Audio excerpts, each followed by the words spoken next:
Okay, Rose said, still a little bit wary of the situation. So, what you're gonna need to do is take a few steps back, the man said as he began to pull something from his pocket. What appeared to be a metallic sphere of some kind. There didn't appear to be anything to it, like it was just a big metal ball bearing or something. Rose took a few steps back as the blonde woman closed the door, latching it closed, with all the numerous deadbolts and whatnot. The man held out the metal sphere directly in front of Rose. Suddenly, it began to make a strange humming noise, at which point the man released it, and it simply stayed there, floating in air, as if it was just levitating. At that moment, Rose began to see shifting along the surface of this metal sphere as holes began to open up in its form. As they did, what appeared to be some sort of cloudy silver mist came out of it, like a fog, or steam, or smoke.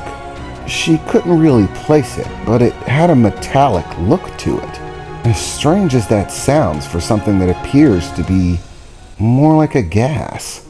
For a moment, Rose was a bit frightened, almost beginning to take a step back. "Whoa, what is that?" Rose announced. "Don't be scared, kid," the man said. "It's not poison gas or anything like that.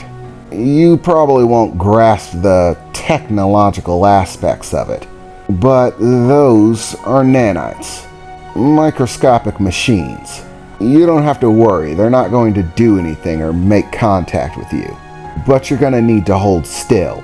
This process works by creating, well, a high-intensity field around you and sending various pulses of energy out on a microscopic scale. Countless different forms of them. Basically, the nanites are going to surround you, and once they do, they'll start emitting these pulses of energy. It's nothing that you're going to feel. It won't hurt. It won't even tickle.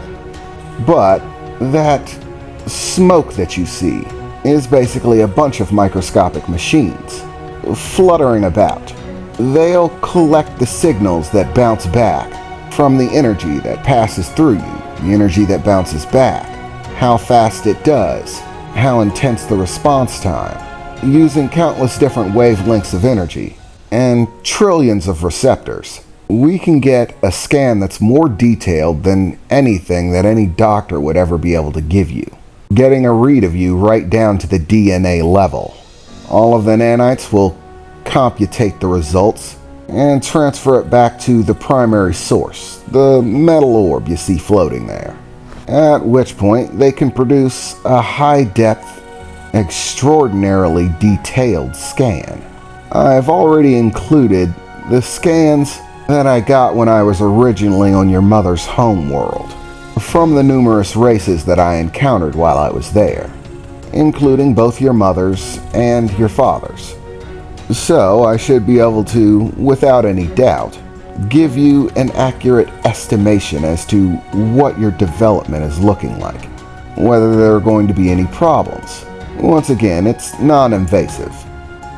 "Okay," Rose replied. "You really should have told me the nanite thing up front. You know, most people would be really weirded out by that. If I didn't just find out that I was an alien, that would probably be terrifying." Actually, everything's a little bit scary in perspective. If you hold a torch up to a caveman who's never seen fire, he's gonna get scared of it. If you were to bring a gun into the Middle Ages, when all they had was bows and swords, they'd think you were a sorcerer. If you brought a cell phone to the age of the Salem witch trials, they'd burn you at the stake. Technology and people's awareness of it tends to be fairly relative. People are used to things that they experienced and scared of things that they haven't. Understanding equals a lack of fear. The only reason you're afraid is because you don't understand it. As stupid as it is, that's basically humanity. And we don't seem to be growing out of it. But I am ever the optimist. Hopefully we can get our shit together. Trust me, we're gonna need to. So, for the time being, stand still, kid, the man said as he leaned onto the kitchen table, taking a cigarette out of his pocket and lighting it. Rose took a deep breath and stood still, as much as she could. As she did, the smoke or mist floating from the sphere began to spread out. At first it was very thick, like a cloud of smoke, but then as it left the orb, it began to spread, getting thinner and thinner, and beginning to drift around Rose's form.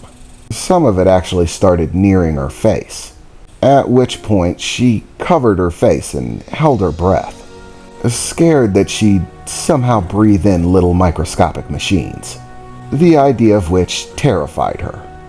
"What part of hold still aren't you getting?" the man said. "You don't have to worry about them getting into you. They're programmed not to do that. They're very good at their job. Unlike people, machines don't fuck up. It usually tends to be user error. You're safe. I wouldn't use this on you if I thought there was any possibility it was gonna hurt you. Just relax. Let them do their job." Rose slowly removed her hands and began to breathe again, trying to stay calm as this strange swarm of nanites spread out around her more and more, until there was what looked like a thin sheet of fog or smoke drifting around her entire body that seemed to get denser the closer you got to her, and spread out thinner as it moved away. For a moment, Rose stood there in the cloud, wondering when it was going to start, sort of slowly looking about the little cloud of nanites circling her. And without any warning whatsoever, they simply started to build again, moving away from Rose's form and back into the sphere, like little trails of smoke, getting thicker and building as they re-entered its form, leaving Rose. "What? Did something go wrong?" Rose said as the cloud left her behind, disappearing altogether inside of the orb. "No, nothing went wrong," the man said. "Everything worked perfectly fine. The nanites did their job, and their job's over." "I mean, it was that easy?" "Yeah, kid, that easy," the man said, taking a step forward and grasping the orb still floating in the air. Suddenly, there was a small ripple outside of it, like the orb was water, and suddenly a drop hit it somewhere, and a ripple flowed through it. At first just one, and then another and another, starting from the top of the orb and pulsating downward into the hand of the man now holding it, which looked rather spectacular to Rose. But after about a dozen of those pulses, the object simply stopped, returning to looking like a simple metal sphere. "Well, ain't that something? You are definitely a weird kid, even by your home planet standards," the man said, getting a curious expression on his face. "What are you talking about?" Rose replied, as the man tucked the small metal sphere back into his pocket. "Oh, it's no problem. I'll just show you," he said as he raised the hand that he used to put the sphere away into the air in front of Rose. But all there was his hand, palm up. It looked no different than any other hand she'd ever seen. He wasn't carrying anything.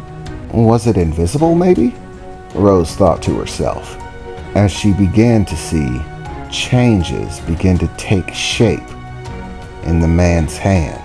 At that moment, it seemed as if the skin opened itself up, and there was a rush of movement. She began to see metallic tones and a silvery fluid that would form solid shapes within it, and eventually what looked like glass. She stared at the palm of his hand in amazement as it happened, and before she realized it, there was a flash of light that emitted from his hand, beaming out from the glassy surface at the core. And in that flash of light, appeared a very sizable, I guess you could call it, a holographic projection.